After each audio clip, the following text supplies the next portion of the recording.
retour dans cette édition du 14 juillet 2022 du live de TV Finance et il est désormais temps d'ouvrir notre rubrique Le débat économie fake ou pas fake avec nos deux invités, Charles et Philippe Béchat dans un premier temps. Bonjour Philippe.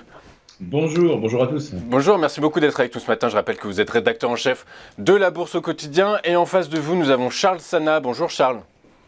Bonjour. Bonjour, merci beaucoup d'être avec nous en ce 14 juillet 2022. Je rappelle que vous êtes éditorialiste et économiste et fondateur du site Insolentiae. Messieurs, on va commencer avec ce thème, avec l'euro. L'euro qui a chuté brutalement depuis un an, a perdu quasiment un peu plus de 15%. Philippe, comment est-ce qu'on peut expliquer cette baisse brutale de l'euro ? Alors, fondamentalement, il y a un différentiel de croissance et de précocité dans le cycle qui fait que c'est toujours les Américains qui donnent le ton. Et donc, c'est le dollar qui est la monnaie privilégiée. Quel que soit le scénario, quand on parle de croissance, les Américains ont toujours un coup d'avance. Bon, il se trouve qu'en plus, la rémunération du dollar, qui est représentée par le niveau des taux d'intérêt aux US, cette rémunération a augmenté dès le mois de mars, pratiquement 6 mois avant que la BCE ne promette qu'elle va bouger le petit doigt. Or, elle se prépare à un mouvement de 25 points pour la fin du mois de juillet. Quand, depuis les chiffres de l'inflation aux États-Unis, au-delà de 9, on pense que désormais ce sera peut-être 100 points au lieu de 75.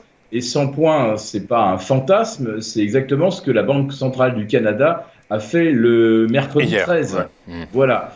Donc 100 points, on va avoir un différentiel de rendement entre les deux devises qui va être absolument colossal, puisqu'on va juste nous ramener les taux de prise en pension à zéro, de moins 0,50, alors qu'aux États-Unis, avec 100 points de mieux, on va se rapprocher des 300 points. Donc ça veut dire que la chute peut continuer, globalement, selon vous ?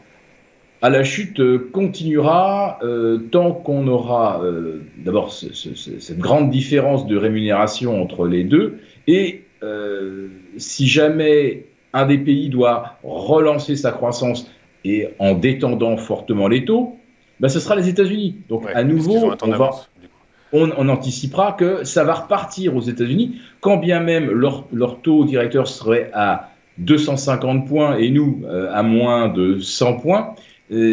À nouveau, psychologiquement, les opérateurs seront tentés de privilégier le dollar. Et puis, bien sûr, ils le privilégient aussi pour cette autre raison qui ne peut échapper à personne, c'est que la guerre actuellement, elle se situe sur le continent européen et à 7000 km de Washington qui donne les ordres. C'est sûr que c'est un peu loin. Vous nous parliez de la BCE, de la Fed, etc. Que doit faire la BCE ? Est-ce que la BCE a pris beaucoup trop de retard et désormais il va être impossible de rattraper le train qui est lancé ? Écoutez, avant de céder la parole à Charles qui est de retour, juste préciser que la BCE n'a pas vraiment pris de retard quelque part. C'est quelque chose de parfaitement assumé, c'est-à-dire qu'en fait, c'est le passager clandestin de l'activisme de la Fed. La BCE a décidé en fait de ne rien faire et de laisser la Fed faire tout le job, parce que si d'un seul coup on a une consolidation comme on l'a observé, et on y reviendra, sur le pétrole et sur les matières premières, c'est bien parce que les opérateurs se réfèrent à l'action de la Fed et pas à celle de la BCE. La BCE se laisse porter. La BCE se laisse porter, c'est comme vous le dites probablement volontaire, histoire peut-être de laisser la récession s'installer ou tout du moins le ralentissement de la croissance s'installer. Charles, qui pâtit réellement de l'effondrement de l'euro ? Alors, l'effondrement de l'euro a pour conséquence d'augmenter l'inflation. Donc, de toute façon, mécaniquement, tout ce que nous importons coûte plus cher quand on l'achète en dollars. Donc, toute la population pâtit de la faiblesse de l'euro. On ne gagne pas tellement sur la faiblesse de l'euro avec nos exportations, puisque frappé par les pénuries de composants, frappé par, je dirais, toute la politique de transition énergétique qui vient pénaliser le secteur automobile, frappé par les pénuries de gaz russe. L'industrie, en fait, peut pas produire autant. Donc, en plus, on n'a même pas les gains de productivité induits par des monnaies plus faibles. D'accord. Donc, on perd sur tous les tableaux. Moi, je voulais revenir également sur l'euro parce que pour compléter ce que disait Philippe, je crois que les marchés ne peuvent pas attaquer les dettes souveraines des pays de la zone euro. Parce que sinon, la BCE va intervenir, elle l'a déjà dit avec son système anti-fragmentation, avec ses rachats d'actifs qu'elle pourrait reprendre, etc. Donc, les marchés ne peuvent pas attaquer les dettes souveraines des pays, bien qu'ils en aient une furieuse envie, parce qu'ils vont se retrouver avec la BCE en face. En revanche, si on regarde l'évolution des taux souverains, on voit qu'ils sont en train d'atteindre des plus hauts quand même depuis plus de 8 ans quasiment. Absolument. Mais c'est pas là-dessus, je pense, que se situe le cœur du combat des marchés aujourd'hui. Je crois que les marchés sont en train de tester la détermination de la BCE vraiment en testant et en attaquant l'euro. Parce que en attaquant l'euro, la BCE ne peut défendre l'euro globalement qu'avec une augmentation de taux d'intérêt. Or, les augmentations majeures de taux d'intérêt, la BCE a énormément de mal à les décider parce que justement, on a un problème de différentiel sur les taux souverains et qu'on a un problème de surendettement. Donc aujourd'hui, si je suis la smart money, l'argent intelligent, si je veux attaquer et faire une belle opération, je crois que je n'attaque pas les dettes souveraines, j'attaque pas les différentiels de dettes souveraines, j'attaque la monnaie, j'attaque l'euro et paradoxalement, la BCE est bien plus désarmée pour protéger l'euro que pour protéger les dettes souveraines des pays les plus forts. Ok, très clair. Merci messieurs. On marque une rapide pause et on va parler dettes souveraines et éventuellement défaut de paiement dans les États. A tout de suite sur TV Finance.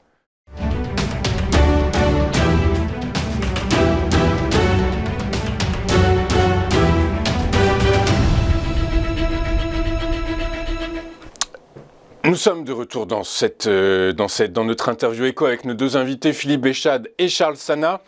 Messieurs, on va parler maintenant éventuels défauts de paiement des États, puisque après Bruno Le Maire il y a 15 jours, c'est au tour du premier président de la Cour des comptes de tirer la sonnette d'alarme. Globalement, la charge de la dette a augmenté entre 2019 et aujourd'hui de quasiment 16%. Philippe, comment est-ce qu'on peut expliquer que cette charge de la dette est augmentée à ce point-là ? Alors, quand les taux étaient à zéro, voire négatifs, la France était payée pour s'endetter. Pourquoi se gêner, surtout dans des circonstances telles qu'on les a connues, de mise à l'arrêt brutal de l'économie, et derrière on a envoyé un quoi qu'il en coûte que tout le monde a applaudi. Bon, il a fallu se demander si la stratégie de la Suède ou de quelques États américains qui n'ont pas confiné n'était pas préférable. Mais maintenant c'est fait, les choses, le mal est fait, la dette a été gonflée, et chaque fois qu'on rajoute 25 points de taux, on rajoute plusieurs milliards de coûts de service de la dette. On est à quasiment 3 000 milliards de stock de dette. Donc vous faites une rapide règle de 3, 25 points de base, c'est une dette qui coûte immédiatement, en année pleine, ça finit par coûter 0,2 ou 0,3 points de PIB. C'est comme on dit, ça ne rigole pas. On a tout... Oui. Oui, non, excusez-moi, effectivement. Alors, je vais basculer avec vous, Charles. Charles, on a bien entendu que finalement, selon vous, les investisseurs ne vont pas attaquer les dettes des États, mais plutôt se concentrer sur la devise européenne. Ceci étant, donc, comme l'explique Philippe à l'instant, la charge de la dette augmente, et ce, à cause de choix d'orientation politique faits depuis 2-3 ans. Est-ce qu'il est possible, selon vous, Charles, de reprendre le contrôle de la trajectoire de la dette ? Non, je crois que non seulement on ne va pas pouvoir reprendre de la trajectoire de la dette, mais je crois surtout que les marchés sont en train d'essayer de nous dire qu'ils ne croient pas du tout à la hausse des taux en Europe, notamment parce qu'ils savent très bien et pertinemment qu'on a un énorme problème de financement des États. Et comme on a un énorme problème de financement des États, et comme l'a très justement et très bien expliqué Philippe, si vous augmentez les taux d'intérêt et si vous augmentez le coût de la dette, très rapidement, vous vous retrouvez avec 1, 2, 3, 4, 5% de PIB nécessaire, ne serait-ce que pour payer les intérêts de la dette. Aujourd'hui, on est à 110, 120% du PIB pour la France. Donc vous imaginez bien que 3% de taux d'intérêt, ne serait-ce que sur la dette, c'est pour 100%, c'est déjà 3% de PIB. Plus pour les 20%, encore 3%, vous êtes quasiment à 4 points de PIB pour payer rien que les intérêts si vous avez des taux à 3%, une fois que toute la dette a été roulée, etc., etc. Donc ce sont des montants qui sont aujourd'hui non finançables.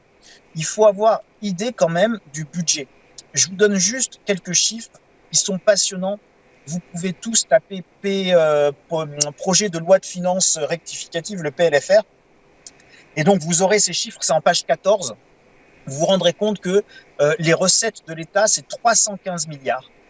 315 milliards d'euros, c'est les recettes de l'État français avec tous nos impôts, avec tout ce qu'on paye, 300 milliards d'euros à l'État. Et l'État va non seulement dépenser ces 315 milliards d'euros, mais en plus, il va dépenser 168 milliards de plus, qui va être le déficit budgétaire de cette année. Ça veut dire qu'on dépense 53% de plus que nos recettes. Notre déficit, et c'est 50% des recettes de l'État.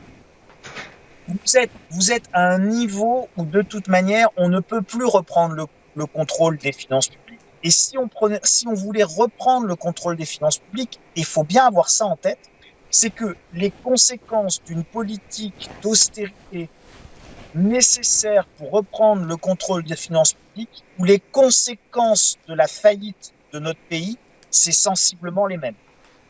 Mais alors donc, qu'est-ce qui va se passer concrètement, Charles, du coup ?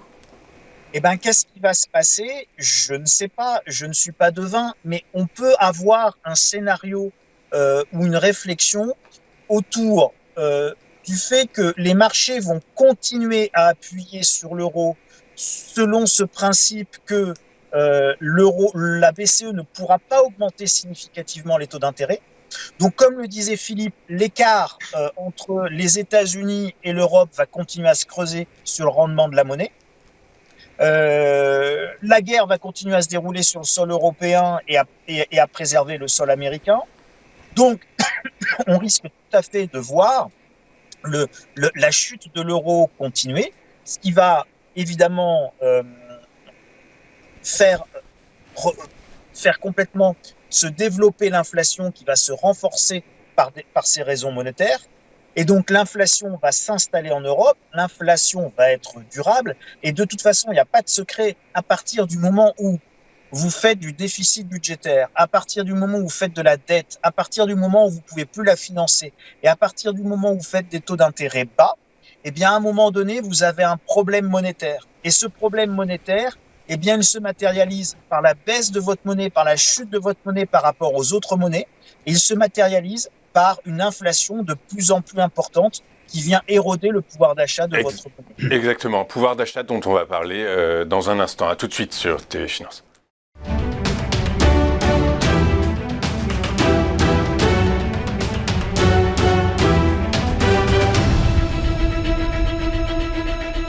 Nous sommes donc de retour dans notre rubrique l'interview éco avec nos deux experts, nos deux macroéconomistes, Philippe Béchade et Charles Sana. On parlait du pouvoir d'achat, de la chute du pouvoir d'achat. Je rappelle une statistique, c'est l'OCDE qui nous expliquait la semaine dernière qu'en France, le pouvoir d'achat a augmenté entre 2007 et 2021 de 8,5%. C'est quand même une donnée qu'il faut comprendre. Vous parliez d'un autre côté. Alors moi j'ai envie de vous poser cette question, Philippe. Est-ce qu'il faut à tout prix préserver le pouvoir d'achat malgré le fait de ce qu'on vient de voir, c'est-à-dire que le déficit public se creuse et va encore se creuser selon Charles ? Bon, d'abord, cette hausse de pouvoir d'achat est évidemment une escroquerie qu'on pourrait débunker très facilement.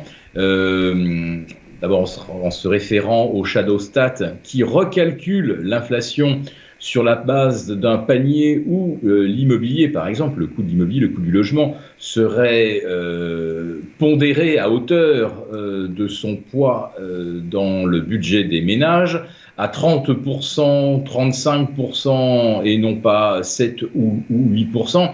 Donc évidemment que le pouvoir d'achat des ménages a fortement régressé depuis l'an 2000. Il n'y a que les chiffres officiels qui continuent de nous mentir. Voilà. Mais toujours est-il, est-ce qu'il faut le préserver, ce pouvoir d'achat, même s'il s'érode, il y en a encore un peu. Non mais le pouvoir d'achat, le pouvoir d'achat, quelque part, ça ne se préserve pas. C'est le travail de la croissance d'augmenter le pouvoir d'achat. C'est ce que les États-Unis ou l'Europe ont connu du début des années 50 jusqu'à la fin des années 70, grosso modo. Donc le pouvoir d'achat, ça se préserve un peu quand même face à l'évolution, à l'explosion des prix du pétrole.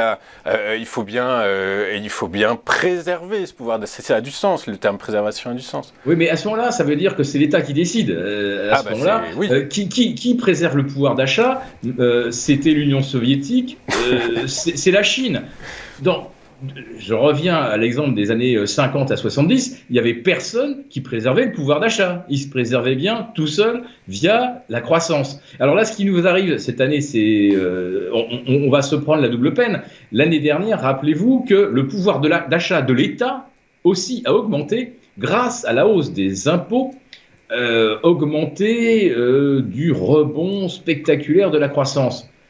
Cette année, ça va être le phénomène inverse. Avec la contraction de l'activité et des recettes de l'État, on va se retrouver avec une perte de pouvoir d'achat de l'État, et c'est à ce moment-là que l'État va devoir voler au secours du pouvoir d'achat. Je dirais que là, aujourd'hui, ce n'est pas du tout la question de sauver le pouvoir d'achat. C'est impossible dans un contexte d'inflation. Naturellement, on le comprend bien. Sinon, il faudra augmenter le pouvoir d'achat de 8 ou 8,5%, ce que nous sommes absolument incapables de faire. Non, ce qui compte aujourd'hui, c'est de permettre aux plus fragiles, effectivement, de continuer à pouvoir payer le toit au-dessus de leur tête et celle de leurs enfants, nourrir la famille et éventuellement se chauffer pour qu'à l'automne, on ne nous dise pas, tiens, les urgences sont submergées de gens qui ont attrapé des bronchites parce qu'ils n'ont plus les moyens de payer le chauffage, de faire leur virement à EDF. Voilà ce qui est en jeu. C'est même pas une question de pouvoir d'achat. Avec une inflation à 8%, je le rappelle, c'est totalement impossible. Charles, il faut le préserver, ce pouvoir d'achat, selon vous ?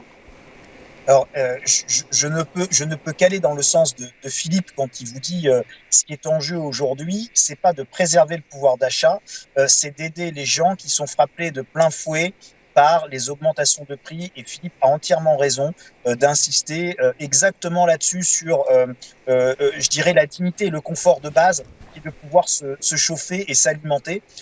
Et ça, c'est évidemment indispensable.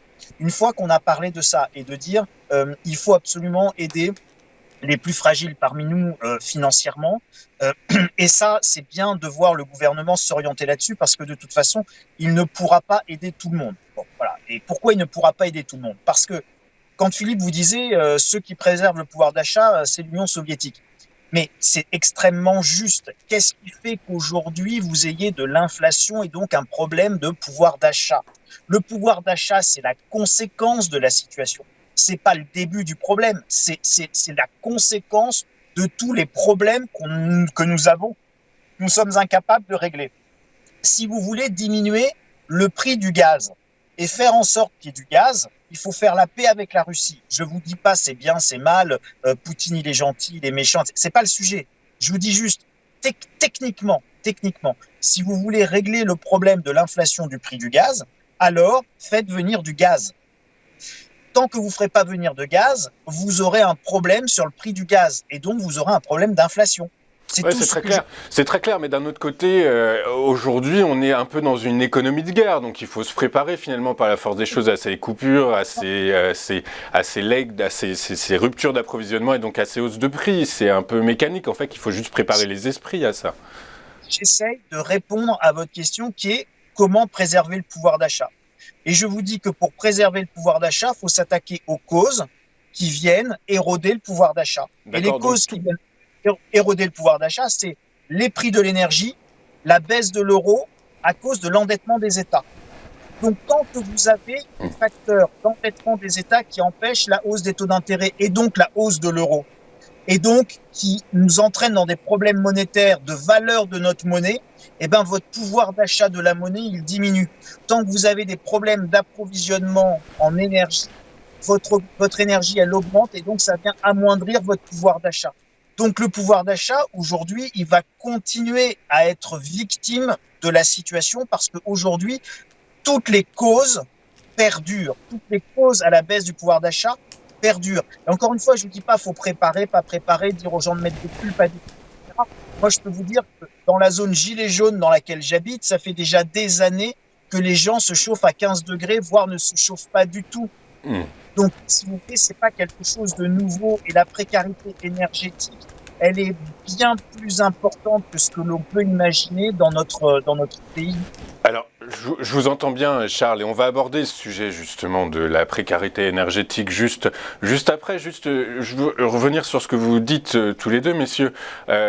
Ok, donc on a compris que finalement ce sont les causes, c'est les expériences, les mouvements qui ont été créés avant qui ont induit cette inflation énorme. Ceci étant, le gouvernement actuellement au Parlement cherche, à partir de lundi, va trouver des pistes, va essayer de dégager des pistes pour soutenir, renflouer le pouvoir d'achat. On parle pour le gouvernement en place de solutions à hauteur de 20 milliards, pour les oppositions on est à 100 milliards. Si je vous entends bien, en fait tout ça, ça sert à rien qu'on débatte de ce problème à l'Assemblée nationale et finalement laissons faire les choses d'une certaine façon. Non, mais là, on est en train d'essayer de vider les cales du Titanic avec une cuillère. J'avais juste fait une petite allusion à l'impact sur le pouvoir d'achat des ménages de la hausse du coût du logement. C'est le principal facteur de perte de pouvoir d'achat des 20 dernières années. Vous avez une hausse de près de 250% du coût de l'immobilier dans certaines villes.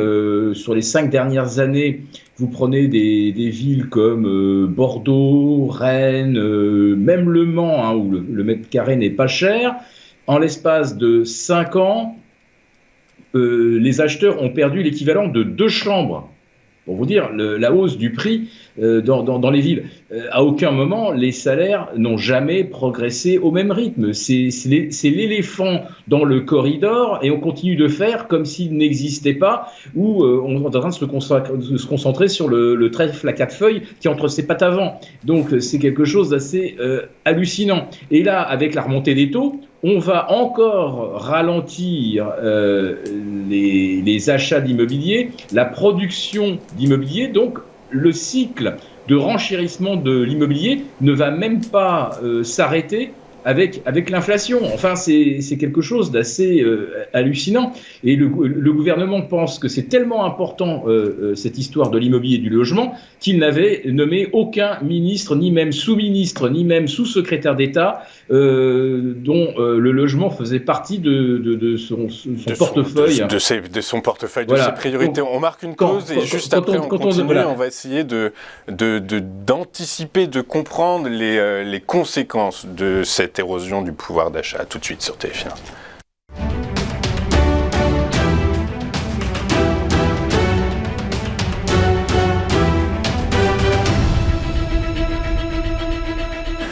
Nous sommes donc de retour dans cette édition du 14 juillet 2022 du live de TV Finance et dans notre débat économique avec Monsieur Béchade, Philippe Béchade et Monsieur Charles Sana. Messieurs, on continue. Donc on a bien compris que l'inflation allait continuer à augmenter, que ce sont les précaires finalement qui vont en pâtir le plus. Charles, vous faisiez référence aux Gilets jaunes, à la région dans laquelle vous êtes et qui finalement est un peu un foyer de difficultés et de contestation. Est-ce qu'on peut supposer que cette situation macroéconomique va entraîner inévitablement une insurrection ? Oh non, pas du tout. Tout dépend évidemment de la manière dont ça va être traité. D'ailleurs, souvenez-vous, le mouvement des Gilets jaunes commence un samedi de novembre parce que on a augmenté le prix des carburants en augmentant une taxe. C'est une décision d'État.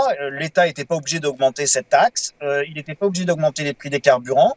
Et donc là, les gens vont en vouloir terriblement au gouvernement parce que on les empêche de travailler et on se moque d'eux.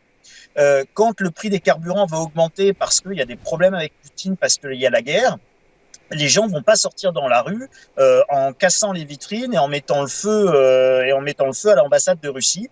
Ils savent que ce sont des événements extérieurs et il y a une véritable intelligence, une véritable compréhension populaire des choses et ça n'a strictement rien à voir et les gens ont bien raison. Il y a ce que l'État fait et puis ce qui peut faire mal finalement les gens lui disent tu fais mal et puis il y a des choses qui s'imposent à nous et bien on fait avec. Ça veut pas dire qu'on est content mais on fait avec. Donc déjà la manière dont arrivent les problèmes joue énormément sur la réaction des gens et c'est tout à fait logique, c'est extrêmement rationnel. Ça, c'est le premier élément. Le deuxième élément, c'est que finalement, regardez, il y a 3 ans, avec les Gilets jaunes, cette même administration, ce même gouvernement augmente une taxe, persiste dans l'erreur pendant des mois et des mois et des mois et même des années, alors que bon, n'importe quelle administration douée d'un petit sens politique aurait dit hop, on suspend, on réfléchit, on regarde, la France ne serait pas enfoncée dans une crise qui était sans intérêt, surtout quand vous voyez que 2 ou 3 ans après, l'État est obligé de faire open bar, d'ouvrir les vannes, que ce soit le quoi qu'il en coûte de la pandémie ou que ce soit maintenant une forme de quoi qu'il en coûte anti-inflation pour éviter justement les problèmes sociaux. Donc tout ça, quand on le remet en perspective, c'était une erreur politique fondamentale que de créer, de laisser se développer le mouvement des Gilets jaunes. Et c'est vraiment de l'amateurisme politique. Ceci étant dit, pour répondre pleinement à votre question sur est-ce le risque insurrectionnel. Alors non, plutôt des mouvements sociaux, plutôt des râleries. Il n'y a pas de raison, apparemment, il va y avoir un traitement social de cette inflation et c'est plutôt bien et c'est plutôt raisonnable. Donc normalement, ça devrait permettre de maintenir une stabilité et d'éviter d'avoir des problèmes majeurs. Alors, est-ce que ça sera 20 milliards qui seront décidés à l'Assemblée? Est-ce que ça sera 100 milliards? Est-ce que ça sera des chèques? Est-ce que ce sera des tickets de rationnement? Peu importe la forme que ça prendra. Globalement, tout le monde est d'accord pour avoir un traitement social et pour éviter les gros problèmes. Le sujet, il n'est pas là, en fait. À court terme, il va y avoir un traitement social et à court terme, il n'y aura pas d'instabilité insurrectionnelle, éventuellement des instabilités sociales, mais rien d'ingérable. Le véritable sujet, c'est combien de temps est-ce que le traitement social va pouvoir durer. Et c'est bien là tout le nœud, et je vous ramène encore une fois à cette baisse de l'euro, les marchés font le pari que l'euro va être et que la BCE va être obligée de monétiser avec des taux extrêmement bas et de l'argent encore gratuit, son incapacité à faire du traitement social de l'inflation autrement que par plus d'argent et son incapacité à payer les dettes autrement que par du plus d'argent et de l'argent créé pour payer les anciennes dettes. C'est ça que les marchés sont en train de nous dire. Et je pense que le vrai sujet, c'est qu'est-ce qui va se passer dans 1 an, dans 2 ans, quand on va arriver au bout de ça et que les marchés vont dire, l'euro, c'est quoi? L'euro, c'est le dollar zimbabwéen? L'euro, c'est une monnaie de singe? L'euro, c'est un ramassis de pays qui soit coupe le chauffage, comme ils vont le faire en Allemagne. Hein. En Allemagne, ils vont pas aider les gens à payer leurs factures. Hein. Ils vont couper le chauffage et ils vont mettre des pulls. En France, on va faire quoi? On va demander aux gens de mettre des pulls et on va leur couper le chauffage ou on va faire semblant de pouvoir continuer à payer le chauffage. Voilà, le vrai sujet, c'est celui-là à un moment donné quand vous avez saccagé vos finances publiques, quand vous avez saccagé vos recettes publiques, quand vous avez saccagé la productivité de votre pays, quand vous avez saccagé le coût de votre travail, quand vous avez saccagé l'envie d'entreprendre et la capacité de création d'une nation, quand vous l'avez transformé quasiment en État soviétique avec des prélèvements de l'État, de la sphère publique dans le PIB de presque 60%, eh bien, vous êtes au bout d'un système Au bout de... Et c'est ça le véritable sujet, c'est combien de temps ça va encore pouvoir Combien tenir. de temps ça va véritablement durer, ces aides, cette accalmie sociale finalement, ce que vous dites. Philippe, qu'est-ce que vous en pensez? Vous êtes d'accord avec ce que vient de dire Charles? Alors, je suis d'accord, mais je vais un petit peu élargir les observations au-delà de nos frontières.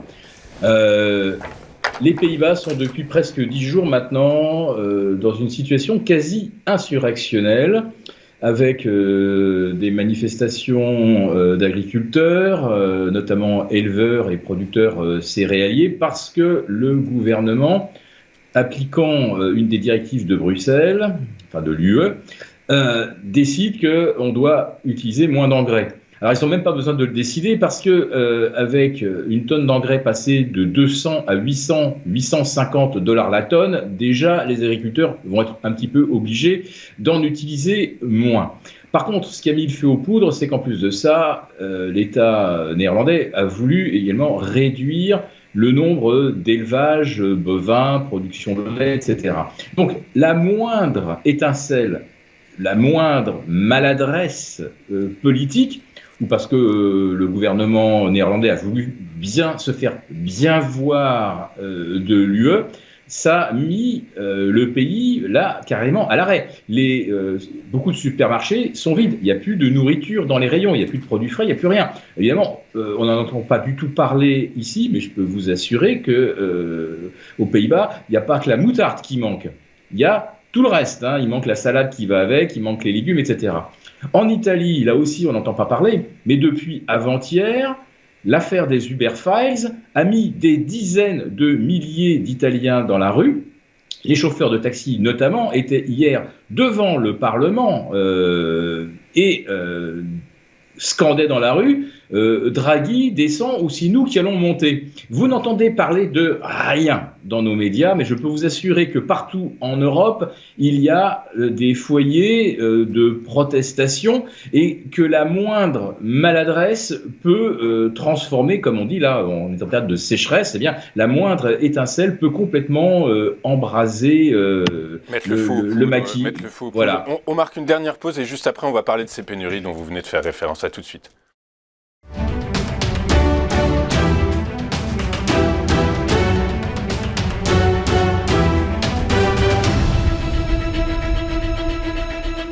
Ok, messieurs, c'est notre dernier thème abordé. Vous parliez, Philippe, à l'instant des pénuries dans les supermarchés hollandais.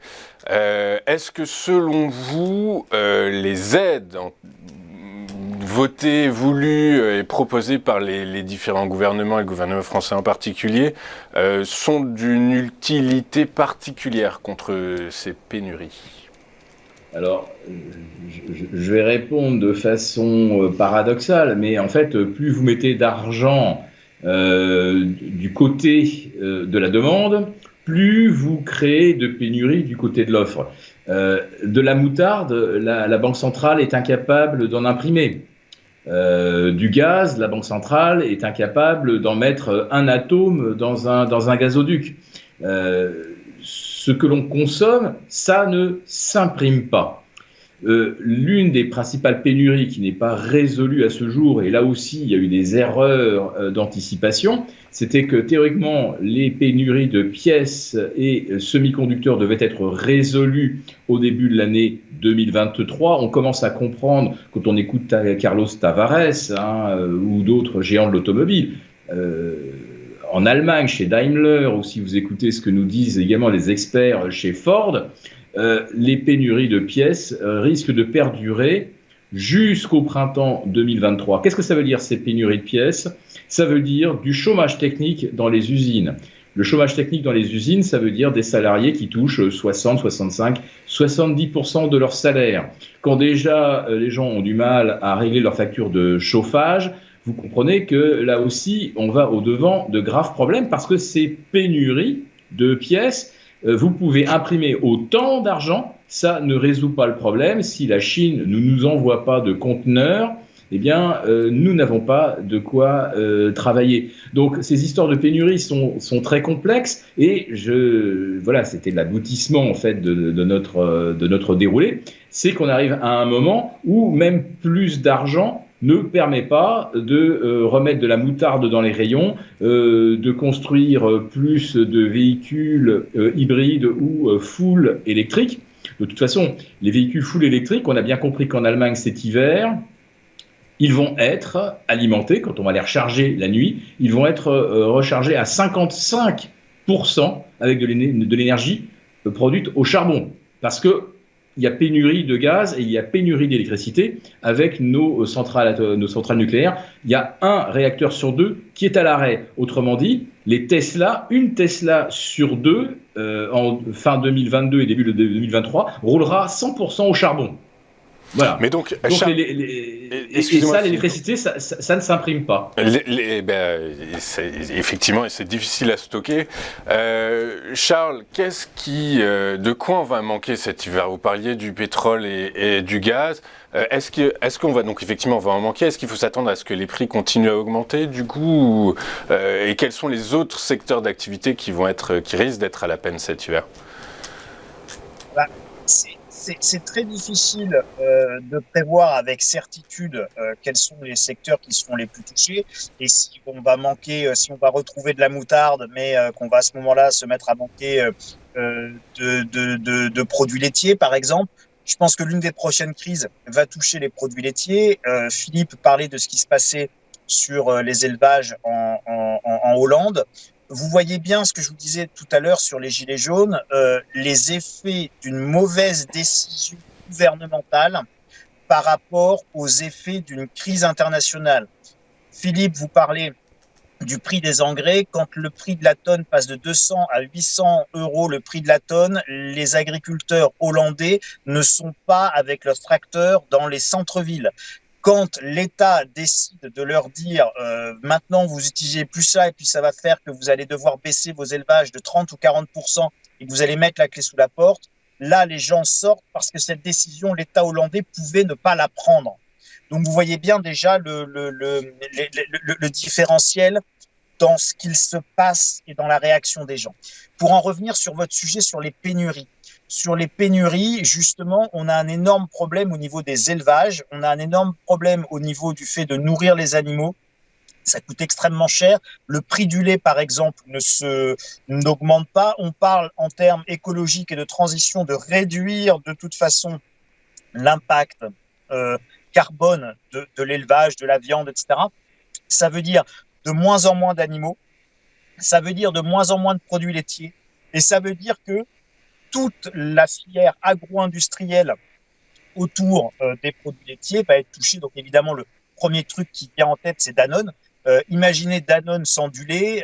Danone sans du lait, ça va être compliqué de faire beaucoup de yaourts, de faire beaucoup de yop, etc., etc. Donc, on va avoir comme ça une année, fin d'année 2022 et une année 2023 marquée par l'émergence de pénuries tournantes. Relativement inattendu et puis alors tout d'un coup ça va disparaître quoi. Voilà, tout d'un coup vous aurez plus de beurre, tout d'un coup vous aurez plus de lait, tout d'un coup vous aurez plus d'œufs, tout d'un coup vous aurez plus de confit de canard parce que on a tué tous les canards parce qu'il y avait la grippe aviaire.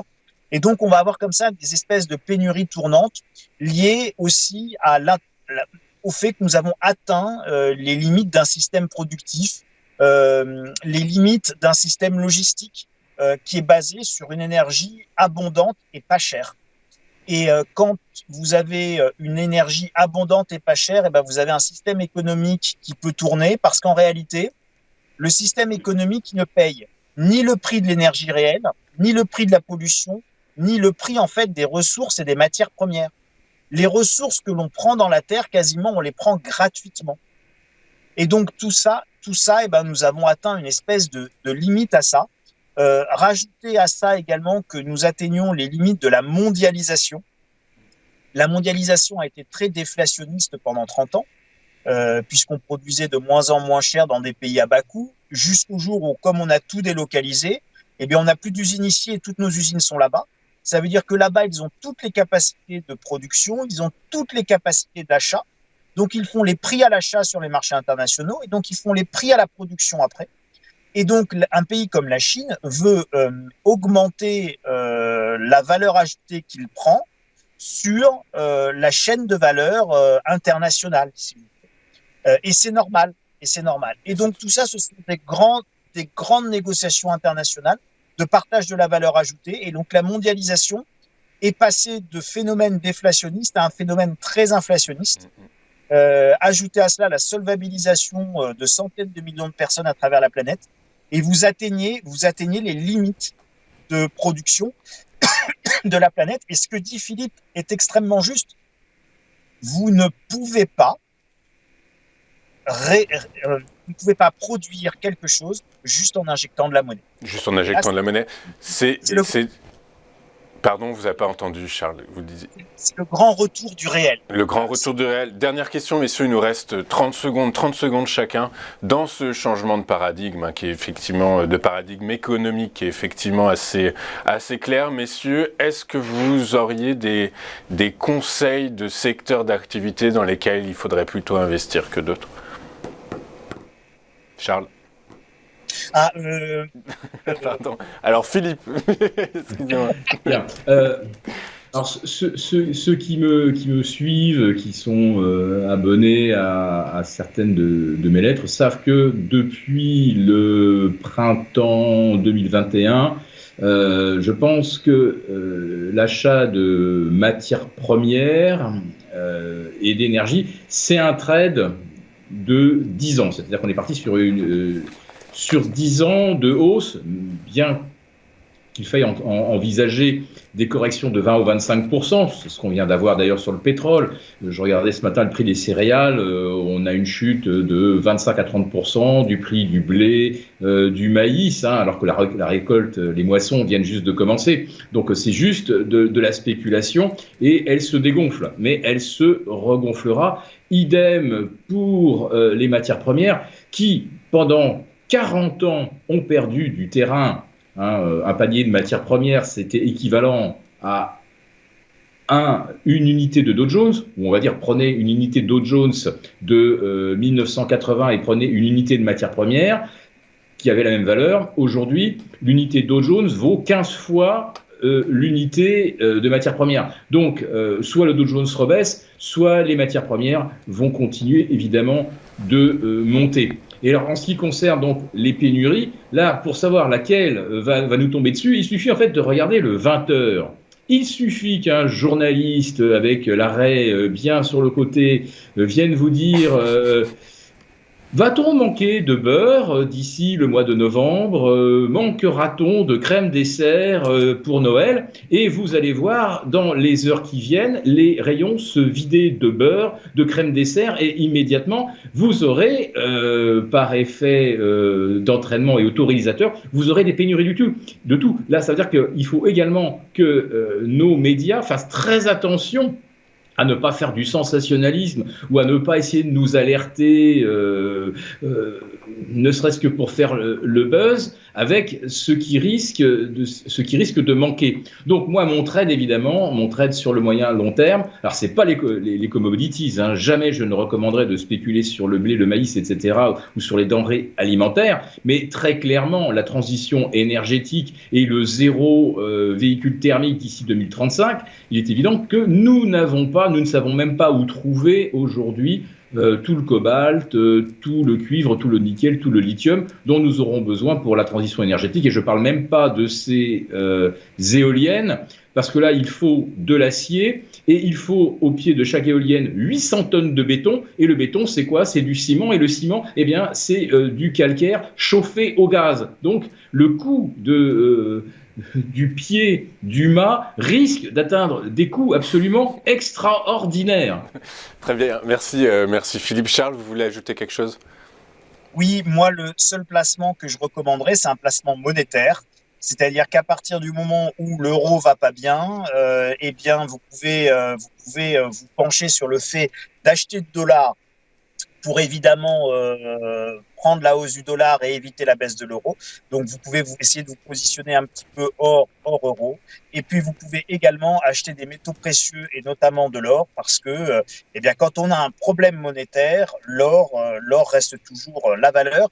D'ailleurs, très intéressant, juste une petite analogie, le Zimbabwe, à partir du 25 juillet, le Zimbabwe qui a plus de 190% d'inflation actuellement, va introduire la possibilité pour tous ses citoyens d'utiliser le dollar américain comme monnaie et va permettre également à tous ses citoyens d'utiliser de l'or en frappant des nouvelles pièces d'or qui serviront et de stockage de valeur et également d'échange monétaire. Donc vous voyez, le Zimbabwe passe au dollar américain et à l'or, donc aux métaux précieux. Je pense que quelque part, c'est une belle analogie pour comprendre ce qui se passe en zone euro et la manière dont on peut essayer de se protéger de ces errements monétaires, car notre problème, c'est avant tout un problème monétaire et de dette. Très clair. Merci beaucoup, messieurs, d'avoir été avec nous ce matin. Je rappelle, Charles Sana, que vous êtes éditorialiste et économiste et fondateur du site Insolentiae, et Philippe Béchat, vous êtes rédacteur en chef de la Bourse au quotidien. Merci beaucoup, messieurs. Je vous souhaite une excellente journée. De notre côté, on va marquer une ultime pause et on se retrouve pour notre Poids Bourse. À tout de suite sur TV Finance.